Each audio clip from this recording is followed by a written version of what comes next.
Hello foodies, আসসালামু আলাইকুম। Welcome back to my daily vlog. তো আজকে আমি বানাচ্ছিলাম বিরিয়ানি। আর অনেস্টলি স্পিকিং, বিরিয়ানি খাওয়ার জন্য না কোনো অকেশন, কোনো স্পেশাল ডে, ফ্রাইডে এগুলোর প্রয়োজন হয় না, জাস্ট ক্রেভিং উঠা লাগে। সো ক্রেভিং উঠলেই দেখা যায় যে যেভাবেই হোক, বাইরে গিয়ে বা বাসায় বানায় হোক, বিরিয়ানি খাওয়াটা হয়েই যায়।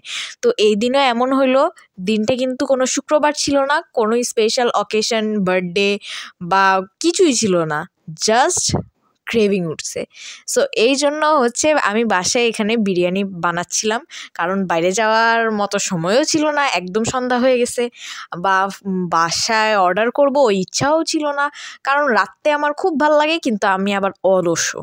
সো একসাথে যখন দুইটা হয়ে যায় তখন না রান্নায় আলসামি লাগে, আবার রাত্রে ইচ্ছাও করে, কেমন একটা সিচুয়েশন। তো এই দিনও তাই হলো, বাসায় মশলাপাতি কিছুই ছিল না তেমন একটা। তো আঞ্জুমকে আমি দোকানে পাঠায় রাঁধুনির এই মশলাটা আনছি বিরিয়ানির, আর হচ্ছে অল্প একটু আদা রসুন বাটা ফ্রিজে কোনো রকম পাইছিলাম, ওইটা দিয়ে হচ্ছে আমি পেঁয়াজটাকে ভুনা করি আগে, বেরেস্তার মতো করে ওটাতে দেই। আর বেরেস্তার মধ্যে যখন আদা রসুন বাটা দেওয়া হয় না, তখন যে স্মেলটা আসে সেটা অনেস্টলি অনেক জোস। যাই হোক, পরে আমি এটা ভুনা করতে করতে হচ্ছে আঞ্জুম রাঁধুনির যে বিরিয়ানির মশলাটা সেটা নিয়ে আসে, ওটা দিয়ে কিছুক্ষণ কষায়, আমি সেটাতে দুধ দিয়ে ভালো করে কষানোর জন্য ঢাকনা দিয়ে দিই। যখন এরকম ভুনা ভুনা হয়ে আসে আমি এখানে আলু দিব, কারণ আমার হচ্ছে না বিরিয়ানিটাতে না আলু না দিলে আমার ভরেই না, মনে হয়েছে আলু দিয়ে মাখায় মাখায় খাবো, সেটার একটা অন্যরকম টেস্ট। আর আমি যেভাবে বিরিয়ানি রান্না করি সেখানে না আলুর মধ্যে ভিতরে একটা কেমন একটা সফটনেস আছে, খুব মজা হয়, যেটা আঞ্জুমেরও খুব ভালো লাগে, আমার নিজেরও খাইতে অনেক ভালো লাগে। তো যার কারণে আমি বেশি বেশি করে আলু দিই বিরিয়ানিতে। তো এই দিন আমি বেশি বেশি করে আলু দিছি, এরপরে আলুটা একটু ভুনা ভুনা করে দেন হচ্ছে আমি এটাতে দুধ দিছি। তো আমি 2 স্টেজে দুধ দিছি, কারণ হচ্ছে টক দই আমি এখানে ইউজ করতেছি না, তো দুধ দিছি যাতে সফটনেস আসে। স্পেশালি এই দুধ দেওয়ার ফলে আলুটার মধ্যে এমন একটা ভালো লাগা ক্রিয়েট হয়, ওটা আমি বলে বুঝাইতে পারবো না, সেটা হচ্ছে টেস্ট করলেই বোঝা যায় যে কত মজা। আর সত্যি বলতে না, আমার কাছে না বাইরের না বিরিয়ানি খাওয়ার কোনো ক্রেভিং উঠে না, বাইরে থেকে অর্ডার করবো বা বাইরে যেয়ে খাবো, ক্রেভিং উঠে কাচ্চি, মোরগ পোলাও, এরপরে চিকেন বিরিয়ানি, এই টাইপের জিনিসগুলো না বাইরে খাওয়ার, বা খিচুড়ি টাইপের জিনিসগুলো বাইরের থেকে খাওয়ার ক্রেভিং উঠে, যে বাসায় অর্ডার করলেও বা বাইরে গিয়ে খাইলেও। বাট বিরিয়ানির যখন ক্রেভিং ওঠে তখন না আমার নিজের হাতের বানানো বিরিয়ানি আমার কাছে এত বেস্ট লাগে যে এইটাই আমার খাইতে ইচ্ছা করে।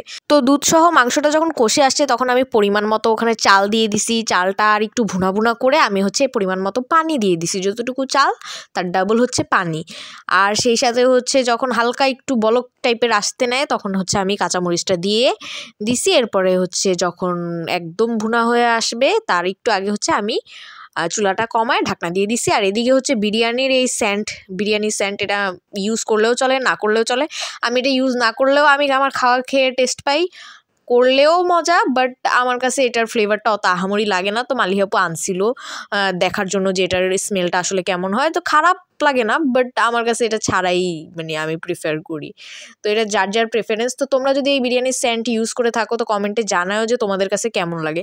তো আমি হচ্ছে রান্নাটা পুরোপুরি হয়ে যাওয়ার পরে লাস্ট একবার ঢাকনা দিব, তার আগে দিয়ে হচ্ছে আমি এই বিরিয়ানি স্যান্টটা দিয়ে ঢাকা দিয়ে দিই।